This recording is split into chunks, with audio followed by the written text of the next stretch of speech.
নমস্কার, তনুশ্রী হোম কিচেনে সবাইকে স্বাগত। আজকে রেসিপির মূল উপকরণে রয়েছে লাউ। লাউ দিয়ে তৈরি হবে মজাদার মুখরোচক জলখাবারের রেসিপি। ভেজিটেবল জুলিয়ান পিলার দিয়ে লাউয়ের খানিকটা অংশ আমি জুলিয়ান করে কেটে নিয়েছি। এটা ছুরি দিয়েও সরু সরু করে কেটে নিতে পারো। এবার লাউয়ের নুডলস 2 মিনিট গরম জলে ভাপিয়ে নেব। অল্প লাউ ভাপিয়ে নিলে লাউয়ের নুডলসের কাঁচা গন্ধটা থাকবে না। ছাঁকনিতে ছেঁকে জল খুব ভালো করে চিপে ঝরিয়ে নিতে হবে। অন্যদিকে খানিকটা সুইট কর্ন আমি 2-3 মিনিট জলে সেদ্ধ করে রেখেছি। ফ্রাই প্যানে দিয়েছি 1 চামচ বাটার, 1 চামচ রসুন কুচি, 1 চামচ লঙ্কা কুচি। খানিকক্ষণ ভেজেই দিয়ে দেব জুলিয়ান করা লাউ আর সুইট কর্ন। একটু নেড়ে ছেড়ে সামান্য নুন, soya sauce, red chilli sauce দিয়ে টস করে নিতে হবে। একটু চিলি ফ্লেক্স দিয়েছি, সামান্য চিনি দিয়েছি। রেসিপি স্বাদ বাড়ানোর জন্য উপর দিয়ে খানিকটা চিজ কুড়িয়ে দিয়ে দিলাম। লেবুর রস দিয়েছি, একটু চাটপাটা হবে। তৈরি হয়ে গেল মুখরোচক লাউয়ের নুডলস, যেটা ছোট বড় বাড়ির সকলে চেটেপুটে খাবে। এবার নেক্সট রেসিপির জন্য 1 টুকরো লাউ দেখো খোসা ছাড়িয়ে নিয়েছি, গ্রেটারের সাহায্যে গ্রেট করে নিয়েছি বা কুড়িয়ে নিয়েছি। এবার এই কোরানো লাউয়ের মধ্যে মাঝারি সাইজের 1 বাটি আটা দিয়েছি। এর সাথে কিছু গুঁড়ো মশলা মেশাবো।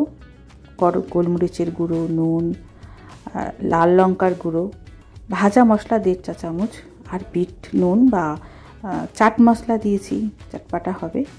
গোটা জিরে আর সামান্য হলুদ আর 1 চামচ ঘি। তবে গুঁড়ো মশলাগুলো তোমাদের পছন্দ অনুযায়ী বাড়িয়ে কমিয়ে নিতে পারো। এবার রেসিপির পুষ্টিগুণ বাড়ানোর জন্য বা হেলদি বানানোর জন্য দেখো এর সাথে আমি 1 চামচ ফ্লেক্সিড গুঁড়ো বা তিসি গুঁড়ো মিশিয়ে নিলাম। ফ্লেক্সিড বা তিসি পুষ্টিগুণে ভরপুর। ফ্লেক্সিডে রয়েছে ওমেগা 3 ফ্যাটি অ্যাসিড, যেটা হৃদরোগ আর ডায়াবেটিস নিয়ন্ত্রণে রাখে। আটা মাখা হয়ে গেলে আটা থেকে লই কেটে তার উপর অল্প আটা ছড়িয়ে গোল রুটির মতো বেলে নেব। গরম তাওয়াতে 2 পিঠ রুটি সেঁকে নিয়ে অল্প তেল দিয়ে হালকা বাদামি করে ভেজে নেব। আর এই পরোটাগুলো বেশ অনেকক্ষণ নরম থাকে, তাই টিফিন বক্সে এই পরোটা দিলে কিন্তু বেশ খেতেও ভালো লাগবে আর বেশ নরমও থাকবে। পরোটাগুলো ভাজার সময় আমি তাওয়াতে স্প্যাচুলা দিয়ে একটু ঘুরিয়ে ঘুরিয়ে সেঁকে নিলাম, এতে পরোটা ক্রিস্পিও হবে। তৈরি হয়ে গেল ভীষণই টেস্টি লাউয়ের পরোটা বা থেপলা।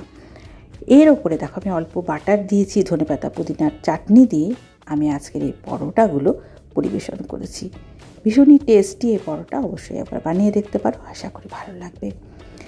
একটা ফ্রাই প্যানে এবার একটা নেক্সট রেসিপি দেখো। একটা ফ্রাই প্যানে বাটার দিয়েছি, খানিকটা সুইট কর্ন আর দুধ দিয়েছি, ছোটো বাটির 1 বাটি, গোলমরিচের গুঁড়ো অল্প মিশিয়ে নিলাম, তার সাথে চিজ দিয়েছি। চিজ দিলে ছোটরা তো খেতে ভীষণ পছন্দ করবে। চিজ দিয়ে অল্প নেড়ে ছেড়ে এর সাথে আরও কিছু ফ্লেভার অ্যাড করব। অরিগানো দিয়েছি, অরিগানো দিলে টেস্টও হবে, ফ্লেভারটাও বাড়বে। সমস্ত কিছু ভালো করে মিশিয়ে নেওয়ার পর সামান্য নুন দিয়েছি, চিনি দিতে পারো। এবার এই হোয়াইট সস একটা বাটিতে ঢেলে নিলাম। তো এই হোয়াইট সস দিয়ে লাউয়ের যে নুডলস বানিয়েছিলাম সেই নুডলস দিয়ে হোয়াইট সস খেতে কিন্তু বেশ ভালো লাগবে, বাচ্চারাও বেশ পছন্দ করবে। উপর দিয়ে একটুখানি বাদাম ভাজা মানে চিনে বাদাম ভাজা, লেবুর রস দিয়েছি, তার সাথে অল্প একটু চিজ কুড়িয়ে পরিবেশন করেছি। এটা দেখতে যতটা ভালো হয়েছে খেতেও হয় অপূর্ব। তো এইভাবে একবার লাউয়ের রেসিপি বানিয়ে দেখতে পারো, ছোট বড় সকলেই খেতে বেশ পছন্দ করবে। তো বন্ধুরা, আজ এই পর্যন্ত, আবার চলে আসবো নতুন কোনো ফ্লেভার নিয়ে।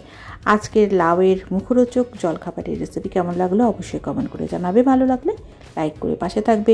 নতুন বন্ধু থাকলে সাবস্ক্রাইব করে রাখো এই ধরনের সহজ নিত্য নতুন রেসিপি আপডেট পাওয়ার জন্য। সকলে ভালো থেকো, ধন্যবাদ।